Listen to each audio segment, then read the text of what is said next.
হ্যাঁ, কি বল। বলবো? কি হয়েছে? তোর বউ তোর সাথে কি করেছে? তোর জীবন নিয়ে ছেলে খেলামো করেছে তো? হ্যাঁ, ছেলে খেলা করেছে। তারপরে ছেলে খেলার পর উল্টো পাল্টা লাগানো ফাগানো করেছে। হুম। করার পর তারপরে চলে গেছে। আমি যদি কাজে যেতে মানা করি, সেই কাজেই যাবে।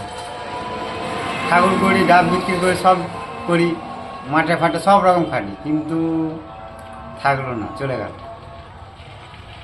ইনকামও করতে তুমি, হ্যাঁ, ইনকাম প্রচুর হতো। তারপরেও চলে গেল? তারপর চলে গেল কি, মিথ্যে মিথ্যে মারিনি, বাবা মাকে বলছে উল্টো পাল্টা কথা বলছে। তার মানে দেখা যাচ্ছে যে তোমার সাথে এরকম হ্যাঁ, বেইমানি করেছে। হ্যাঁ, বেইমানি করেছে। তারপরে আর ও ফোন করতো, মানা করতাম কাজে যেতে মানা করে, সেই জায়গাতেই যাই, হ্যাঁ। সেই জায়গাতেই যেত। সেই দুঃখে তুমি এখন মদ খাচ্ছ? সেই দুঃখে মদ খাচ্ছি, কী করবো? এখনও কামাচ্ছি, রিল্যাক্সে আছি, কোনো ব্যাপার না, খাবো দাবো, বিন্দাস থাকো। তুমি দিনে কিরম কামাও? ভালো কামা 400-500 টাকা,